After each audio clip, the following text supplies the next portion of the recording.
സ്പീക്കറായി ഓം ബിർളയെ തിരഞ്ഞെടുത്തതിന് പിന്നാലെ ലോക്സഭയിൽ നാടകീയ സംഭവങ്ങളും പ്രതിപക്ഷത്തിന്റെ വലിയ പ്രതിഷേധങ്ങളുമാണ് അരങ്ങേറിയത്. തിരഞ്ഞെടുപ്പിന് ശേഷം സ്പീക്കർക്ക് ഹസ്തദാനം നൽകുകയും അഭിനന്ദിക്കുകയും എല്ലാം ചെയ്ത ശേഷമായിരുന്നു ഇതെല്ലാം സംഭവിച്ചത്. അടിയന്തരാവസ്ഥയുടെ ഇരുണ്ട ദിനങ്ങൾ സ്പീക്കർ പരാമർശിച്ചതിന് പിന്നാലെയായിരുന്നു സഭ പ്രതിഷേധ കളമായത്. 2 മിനിറ്റ് മൗനമാചരിക്കാനും സ്പീക്കർ ആവശ്യപ്പെട്ടിരുന്നു.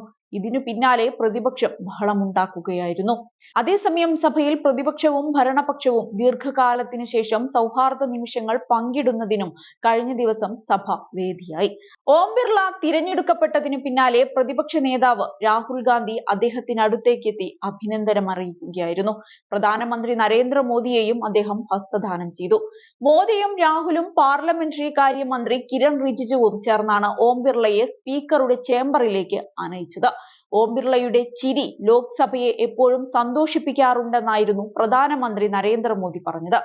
2ാം തവണയും സ്പീക്കർ പദവിയിലെത്തുന്നത് അഭിമാനം നിറഞ്ഞ കാര്യമാണെന്നും അദ്ദേഹം എടുത്തു പറഞ്ഞു. സ്പീക്കറെ അഭിനന്ദിച്ചെങ്കിലും പ്രതിപക്ഷത്തെ സംസാരിക്കാൻ അനുവദിക്കണമെന്ന ശക്തമായ സന്ദേശവും ഇതോടൊപ്പം തന്നെ കൈമാറി.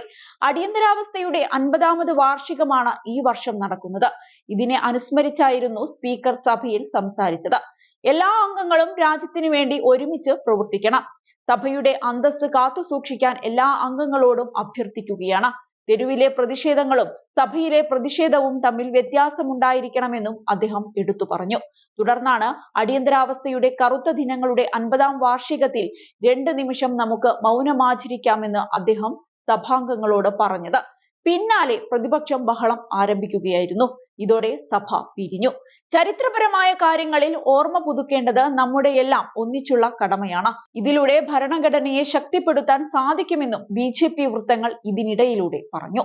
ഇത്തരം ഒരു ഗൂഢപരാമർശത്തിലൂടെ സമവായത്തിന്റെ സാധ്യതകളെയാണ് സ്പീക്കർ ഇല്ലാതാക്കിയിരിക്കുന്നത്. അത് ദൗർഭാഗ്യകരമാണ്. അനാവശ്യമായ പരാമർശമായിരുന്നു അത്. 49 വർഷം മുൻപ് നടന്ന കാര്യങ്ങൾ ഇപ്പോൾ പറയേണ്ടതില്ലായിരുന്നു. സഹകരണത്തിന്റെയും സമവായത്തിന്റെയും സാധ്യതകളെ കുറിച്ച് പറഞ്ഞ ദിവസം തന്നെ അത്തരമൊരു പരാമർശം നടത്തിയത് ശരിയല്ലെന്ന് ശശി തരൂരും തുറന്നടിച്ചു. ശബ്ദ വോട്ടോടെയാണ് ഓം ബിർളയെ ലോക്സഭ സ്പീക്കറായി തിരഞ്ഞെടുത്തത്. 2ാം തവണയാണ് അദ്ദേഹത്തെ തേടി ഈ പദവി എത്തുന്നത്. പ്രധാനമന്ത്രിയാണ് ഓം ബിർളയെ സ്പീക്കറായി തിരഞ്ഞെടുക്കാനുള്ള പ്രമേയം അവതരിപ്പിച്ചത്. കൊടിക്കുന്നിൽ സുരേഷ് ആയിരുന്നു പ്രതിപക്ഷത്തിന്റെ സ്ഥാനാർത്ഥി.